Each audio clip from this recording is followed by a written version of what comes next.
필승. 안녕하십니까, 윤석진입니다. 이상하게 이게 촬영하는 것도 방해되네요. 계속 방해를 받아요. 누구한테? 여러분들 아실 거예요. 안전문자. 그 안전문자가 오면서요, 이 유튜브 방송까지도 꺼버리네요. 참 기가 막히죠.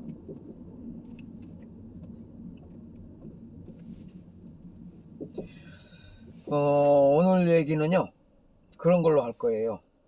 문용형의 지나온 세월.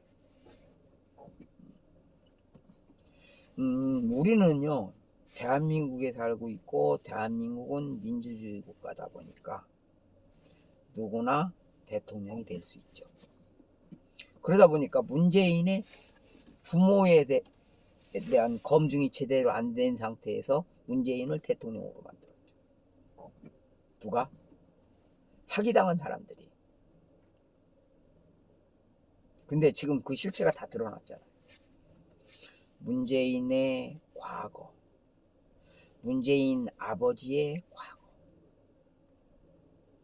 이제 거의 다 실증만 하면 거의 다 끝날 거예요. 자, 문재인이 아버지가 일제강점기 때 사생활이 드러나고, 뭐 내가 일일이 얘기 안 해도 다 알 거예요. 그 다음에 6.25 때 문재인이 남한에서 살 수밖에 없었던 그 환경이 너무 어처구니 없게도요, 문재인이 아버지가 위장자수였다는 거.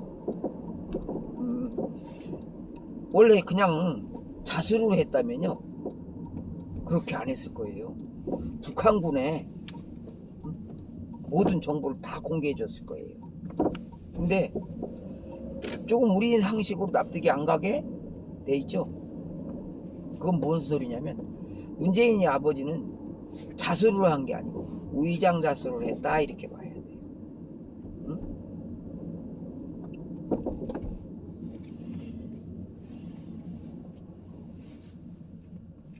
진짜 자수를 하려고 했으면요, 그 순찰병들을 달고 왔을 리도 없고,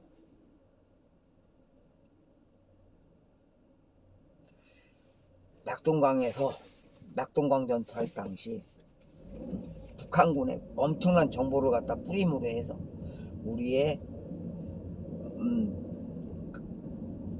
군의 그 엄청난 피해를 완전히 줄일 수도 있었겠죠.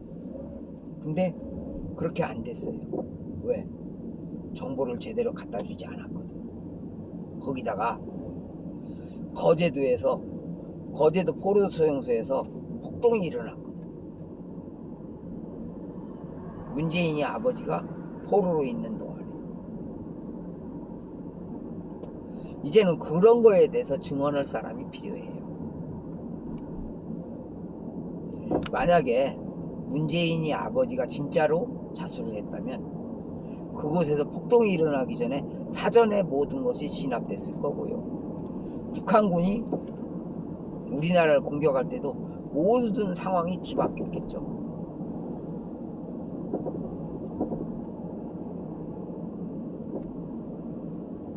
이제 여러 가지 증거들이 자꾸 나와요.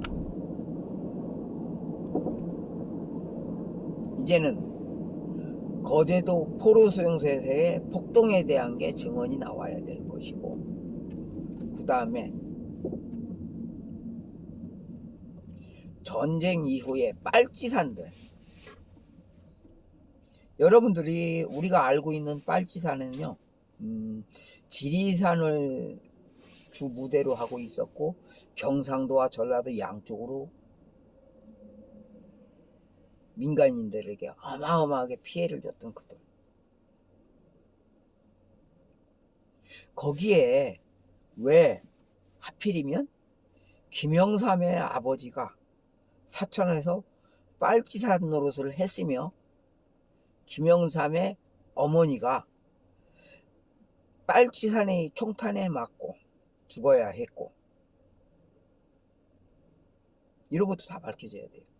그리고 김영삼의 할아버지나 아버지는 거제도에서 선주였어요. 예? 선주라고 하면은요, 일제강점기 때는 일본 놈들한테 생선도 바쳐야 되고 먹을 정도고, 일본 사람들한테 엄청난 비호도 받았고, 그런 문재인, 아니, 김영삼의 아버지가 왜 빨치산 속에 들어갔으며, 빨치산들은 친일파를 무지하게 싫어한다고 지금까지 배웠는데, 그 친일파, 엄청난 친일 행동을 했을 김영삼 아버지가 빨치산으로 들어갈 수밖에 없었느냐 이거예요. 저는 이렇게 봐요. 이건 물론 제 개인 생각이에요. 문용령이라는 사람이 친일파들의 자료를 가지고 있어서, 네? 그 자료를 가지고 김영삼 아버지를 협박해서 빨치산 노릇하게 하지 않았느냐. 이승만 대통령 때요, 사실은 친일파를 제거하려고 많이 했었잖아요. 하다가 우리 지식인이 워낙 없어서, 워낙에 배운 사람들이 부족하다 보니까 어쩔 수 없이 친일파들을 다시 데려다가 일을 시킬 수밖에 없었지만요.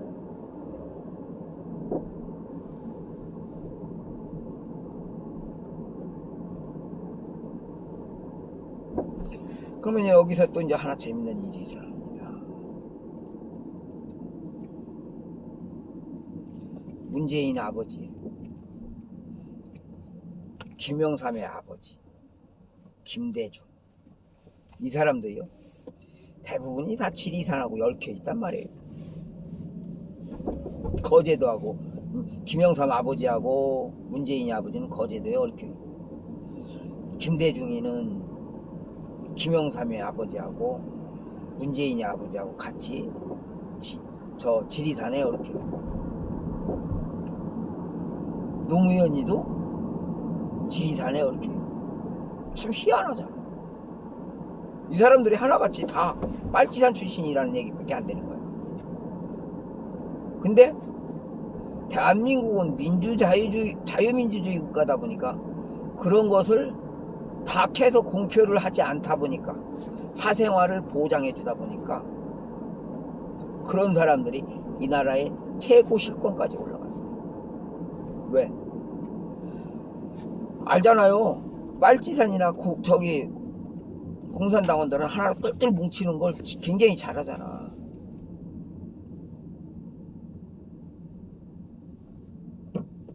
그렇게 그들이 똘똘 뭉치다 보니까, 네?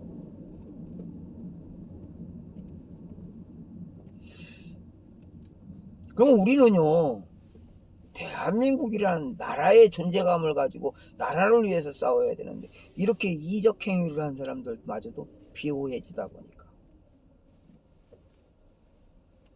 나라가 이렇게 엄청난 위기에 처했어요. 응?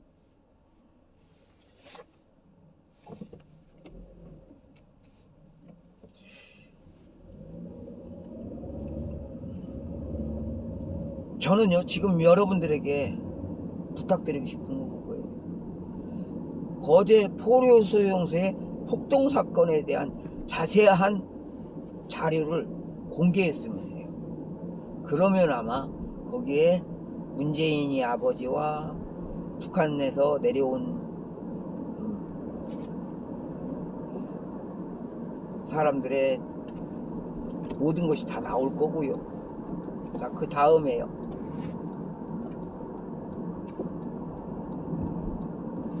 그 거제 포로수용소의 폭동 사건 다음에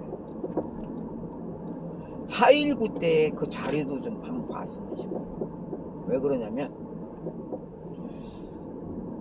부정선거가 분명히 맞긴 맞지만, 이번에 우리 부정선거 가지고 사람들 이렇게 들고 일어나도 어떻게 되는지 봤잖아요. 제대로 밝혀지던가요?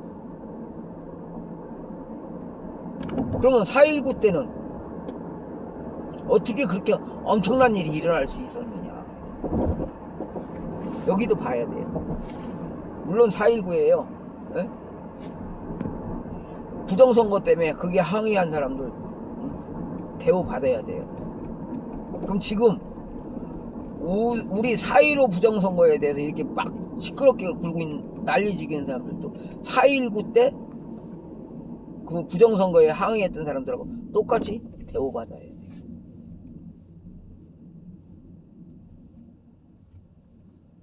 근데 오히려 모든 것을 비웃으면서 묻어버리죠. 그러면 그것도 4.19 때도 모든 걸 묻어야 돼요. 과거에는 대우받았던 거 이제는 묻어버려야 된다? 아닌 거예요.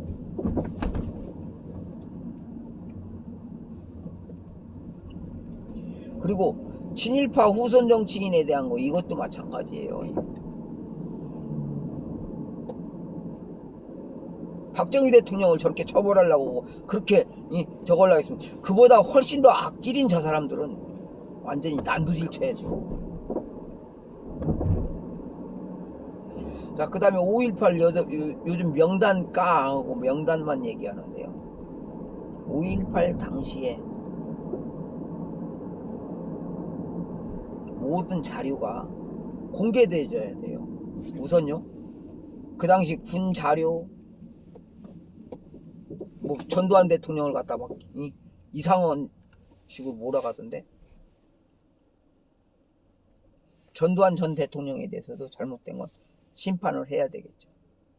그렇지만 그보다 더 중요한 것은 5.18 이전에 그곳에서 선동해왔던 그 사람들.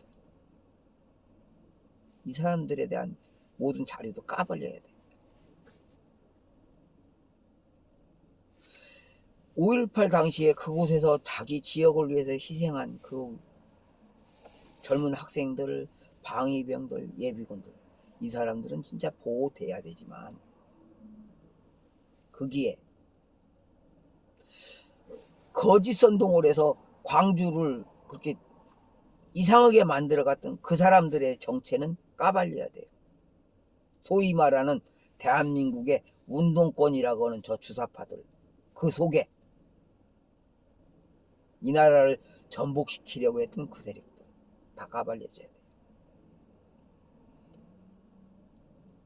아마 그때도 문재인 아버지 문용룡이 살아있었다면 그곳에서도 엄청난 역할을 했을 거라고 봐요. 왜 그러냐? 지금 문재인을 대통령으로 만들었어요. 대한민국 대통령으로 만들 정도라면 그 당시에 엄청난 활약을 했기 때문에 그만큼 대우를 해줬다 이렇게 봐야 되거든요. 아버지도 대를 이어서 김일성에게 엄청난 충성을 했고 문재인도 대를 이어서 그렇게 충성을 했기 때문에 북한에서 문재인을 대통령으로 만들려고 이렇게 했다 이렇게 봐야 돼요. 그게 아니라면 김여정이란 여자와 김정은이의 저 행동이 납득이 안 되기 때문에 대한민국 국민으로서 북한의 김정은이와 김여정이라는 적의 수괴가 문재인에게 대하는 이 행동에 대한 의구심을 안 가지면 안 되는 거잖아요. 제대로 밝혀야죠. 누구를 위해서? 대한민국의 존립을 위해서고요. 대한민국 국민들의 안전을 위해서예요.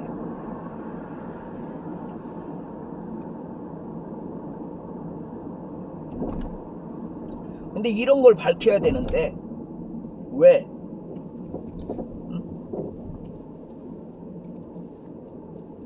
이런 걸 밝히는 걸 못하게 하느냐 이거예요.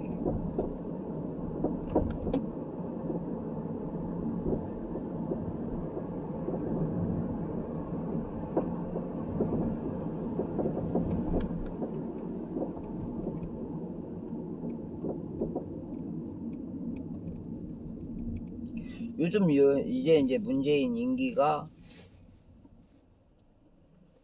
1년 조금 더 남았죠. 대한민국 언론들은 아직도 문재인을 지키려고 하고 비호하려고 하고 있고요. 차기 대선 주자가 그 그들은 아마 어쩌면 이재명이를 지지하거나 이낙연을 지지해서 대통령으로 만들고 싶어 할 수도 있어요. 안 그러면 윤석열을 시킬 수도 있겠죠. 그런데 이거 하나 알아두세요. 윤석열은요, 분명히 박용수 특검의 보좌 역할을 했어요. 즉, 박용수가 원하는 대로 안 나오면 윤석열이 어떤 조사를 했어도 박용수가 덮어버리면 그만이었죠.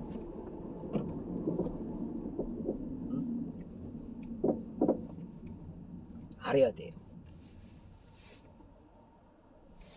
윤석열이가 증거로 채택한 모든 것이 사실은 북한의 음모에 의해서 증거로 만들어진 거고 맞거든요. 근데 그거를 특검이라고는, 즉 검사로서 모든 걸 조사하고 지휘해서 최종 법원에 제출하게 만든 건 박용수예요. 그 밑에서 그 자료를 만들어서 박용수에게 전달한 게 윤석열이고,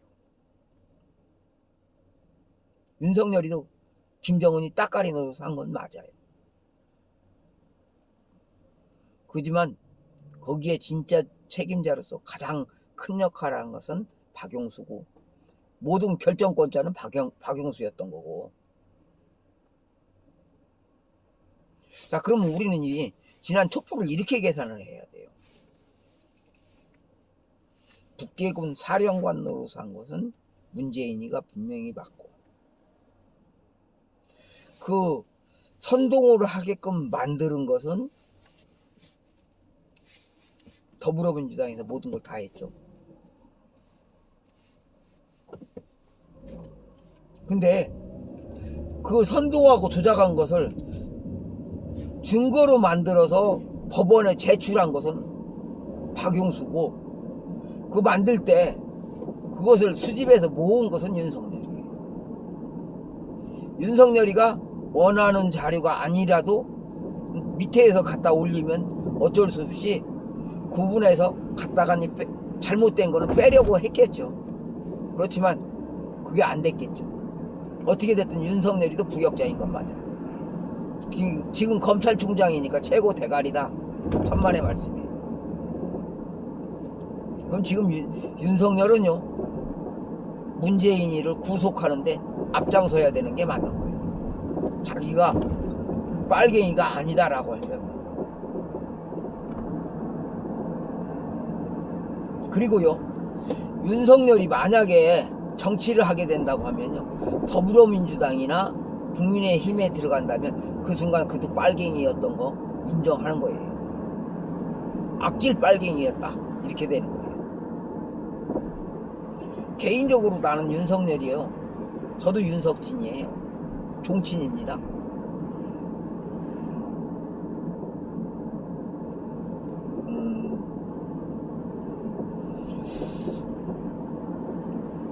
저희 아버님 얘기대로면 노정공파, 윤석열이도 노정공파 맞을 거예요. 근데 사람들이 우리를 소정공파다 소정공파에다 해서 나도 그 저기를 했는데 아마 노정공파가 맞을 거예요. 저도 제 족보 잘 몰라요. 관심도 없었어요. 왜? 삶이 힘들었거든. 그런데 저희하고 제가 아는 거로는 공주에 있는 그 사람들하고 친척이에요. 굉장히 가까운 친척인 걸로 봐서 윤석열이 노정공파 맞을 거고, 저희도 노정공파가 맞다고 봐요. 족보에도 노정공파로 돼 있었고, 저희 집에. 근데 석자뚫림이라고 해서 자꾸 사람들이 소정공파 그러더란 말이에요. 근데 그거는 이제 접어두고, 네? 저희 가정사고, 제가 족보에 관심이 없으니까. 왜? 예, 물론 우리 뿌리를 몰라서는 안 되는 거예요. 그렇지만 우리 뿌리를 안다고 해서 내 미래를 준비해 가는데 그걸 위해 연연해서는 안 된다고 생각합니다. 단지 같은 친척이었구나 라는 정도는 알아요. 근데 난 개인적으로는 그래요. 박근혜 대통령 탄핵할 때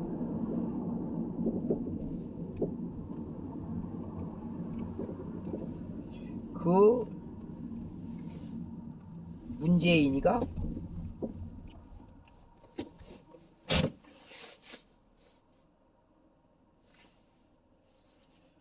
광장에서 북한군 사령관처럼 할 때 윤석열이 그 증거를 거꾸로 했어야 되는 거예요. 윤석열이 만약에 특검으로서 저기라면 박근혜 대통령을 저렇게 만들기 전에 문재인과 광화문 광장에 그들이 영모다라고 했어야 된다. 근데 그걸 안 했어.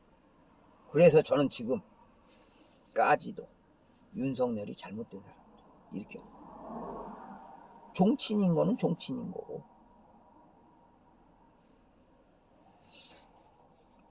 그리고 박근혜 대통령이요 개성공단에서 철수시키면서 북한을 계속 압박해온 거, 어찌 보면 이게 전쟁의 위험이 있었다라고 쟤네들이 판단할지 몰라요. 근데 국민의 한 사람으로서 생각을 해봐야 돼요. 북한군이 발목지뢰를 놔서 우리 군인을 살상을 했어요.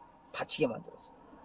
그러면 대한민국의 대통령으로서 당연히 조치 취해야 되는 거 아니에요? 적이 공격하고 내 국민들을 죽음으로 몰아가려고 하는데 아무 조치도 안 하고 있다? 아니지. 김영삼이나 김대중이, 노무현이 같은 경우는 그런 적에게 돈을 갖다 주면서 우리 좀 봐주세요 했는가? 아니면 우리나라 정복할 수 있는 무기 만들 수 있게 다 지원해 줄 테니까 나만 임기 마치게 해주세요 그랬는가? 문재인과 김대중, 노무현이는 그런 식으로 행동하는 것 같아요. 지금 임기만 무사히 마치게 해주세요. 자, 여러분들은 생각해 봐야 돼요. 자꾸 얘기가 딴 데로 가게 되는 게 얘기가 너무 많다 보니까 그런데, 문재인 아버지의 6.25 이후에 5.16 혁명까지 사이에 생활 근거와 어디서 어떻게 살았는가에 대한 자료, 그 다음에요, 박정희 대통령이 우리나라를 장악하고 집권하고부터, 즉 63년도부터라고 봐야죠. 61년도에 박정희 대통령이 5.16 혁명을 일으켜서 그것이 안정화되고 자리 잡은 63년도부터 78년도까지 사이에 15년 동안은 그들은 왜 침묵했으며, 거기에 왜 김대중과 김영삼이 같은 소위 말하는 민주당 세력이라고 하는 그 사람들이 앞장서서 계속 그렇게 정부에서 하는 일을, 즉 우리 국민들이 풍족하게 살게끔 하려고 하고 잘 살게 하려는 정책에 대해서 방해하고 반대할 수밖에 없었는가? 이것도 찾아봐야 돼요. 응? 그러면 이미 그 사람들 다 죽었는데, 물론 죽었겠죠. 대가리들이야 죽었죠. 근데 그 당시에 심부름을 했던 젊은 사람들이라면 지금 어떻게 해요? 대부분이 70대 80대 한참 아직도 살아계셔야 됩니다.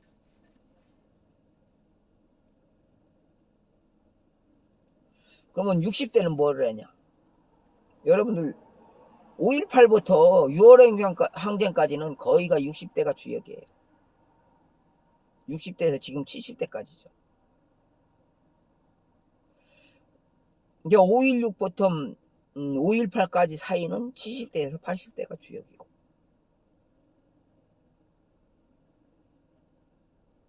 그분들이 계속해서 밝혀줘야 돼요. 그래야 역사가 바로 서고 나라가 바로 서고 대한민국을 지킬 수 있어요. 그 다음에 왜 김영삼, 김대중, 노무현이 때는 저 좌파들이 즉 김일성의 추종자들이 대부분이 침묵했느냐, 이것도 밝혀야 돼요.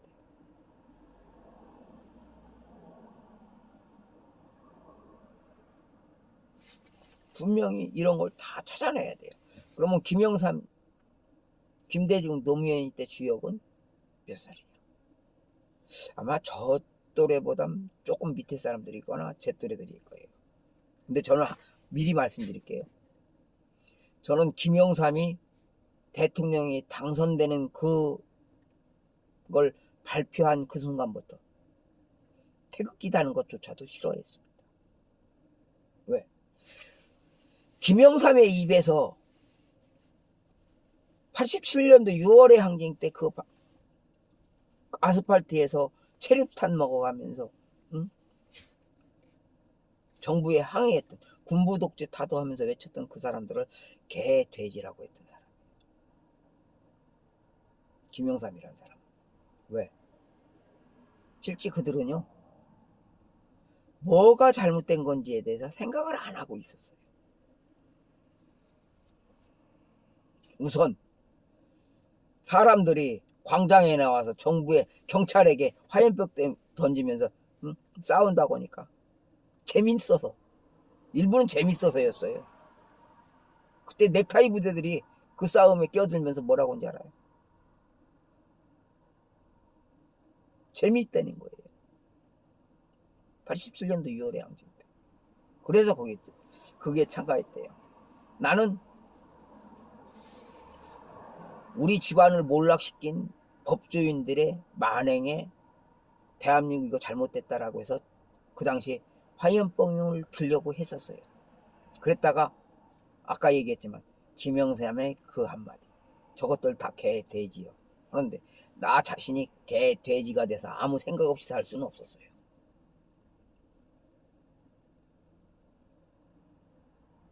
그래서 그 당시에 화염병을 들려다가 돌아서게 되는 그런 삶을 살았습니다. 그렇다고 해서요,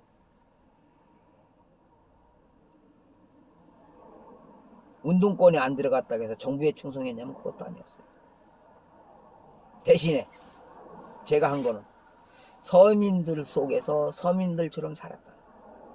그리고 희한한 거는요, 우리 아버님이 대통령은 서민들의 애환을 제일 잘 달래주는 사람이 돼야 나라가 잘 된다라고 했는데, 지금요, 서민들의 애환을 달래주는 것처럼 하면서 쉽게 얘기해서 싸대기 때려놓고 얼르는 게 지금 문재인 정부예요. 존나게 좁혀서 징징 짜는 놈 돈 몇 푼 줘서 우선 이거 갖고 먹고 살아. 지금 코로나 방역이 그렇게 하고 있는 거예요. 병 주고 약 주겠다는 식이죠. 그래서 우리는 새롭게 제대로 알아야 된다, 이겁니다. 자, 오늘요 여기서 여기까지만 할게요. 얘기가 두서없어지고 계속 적는데, 지금부터 우리가 해야 될 일은 좌파들의, 즉 종북 세력들이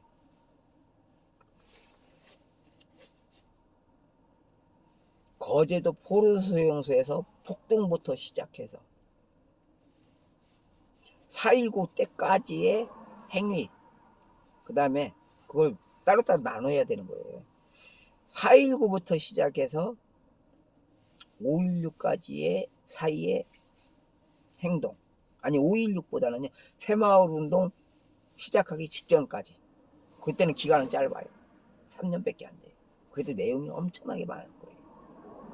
그 다음에 63년도 새마을운동이 시작되면서부터 시작해서 박정희 대통령이 돌아가시기 전까지, 돌아가실 때까지 사이에 좌파들의 행동, 이것도 확인해야 돼요. 그 다음이 박정희 대통령이 돌아가시고 난 다음에 87년도 6월의 행정까지, 그러니까 즉 노태우 대통령까지, 대통령이 집권하기까지, 즉 민정당이 생겨서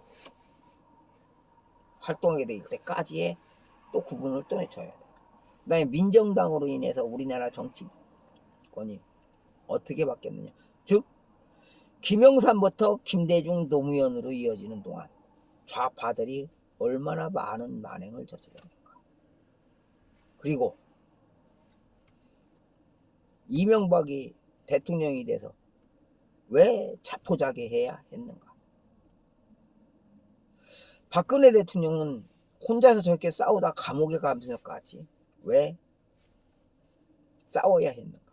즉 이명박근혜, 좌파들은 지금도 이명박근혜 하지만 실제는 이명박 대통령과 박근혜 대통령은 완전히 다른 개체였다는 거. 정치적인 사고방식이 완전히 달랐다는 거. 이런 것도 정확하게 파악해야 돼요. 진짜 진보는 박정희 대통령 같은 분이고 박근혜 대통령 같은 분이었어요. 지금까지 진보라고 떠들던 그들은 김일성이 따까리였고, 여러분 따까리니까 뭐 군대에 가면은요 중대장의 개인, 쉽게 얘기해서 중대장이 중대원을 통수를 하고 모든 일을 하려다 보니까 자기 개인 사생활을 챙기지를 못해요. 그럴 때 그 개인 사생활을 챙겨주는 걸 업무로 하는 사람이 전령이라고도 하지만 사실은 따까리라고 하죠. 중대장의 모든 행동에 대해서 사전에 상급 부대에서 내려오는 모든 것을 정리해가지고 중대장으로서의 역할을 제대로 수행할 수 있게끔 보좌해주는 게 따까리예요.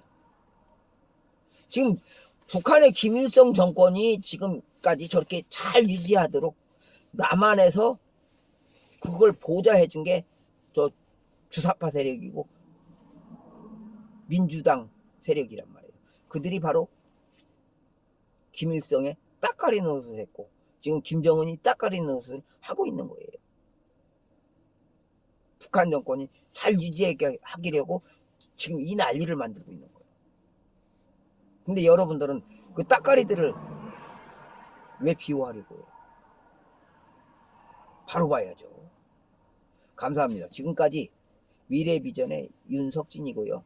여러분들이 구독 신청해 주시고 좋아요 눌러주면서 제게 힘을 실어주길 부탁드립니다. 뭐 남들처럼 돈 막 보태줘라. 돈 보태주면서 고맙죠. 돈보다 여러분들이 많이 구독해주고 제 말을 많이 전파해줌으로 해서 나라가 바로 선다면 전 그걸로 감사해요. 감사합니다. 필승!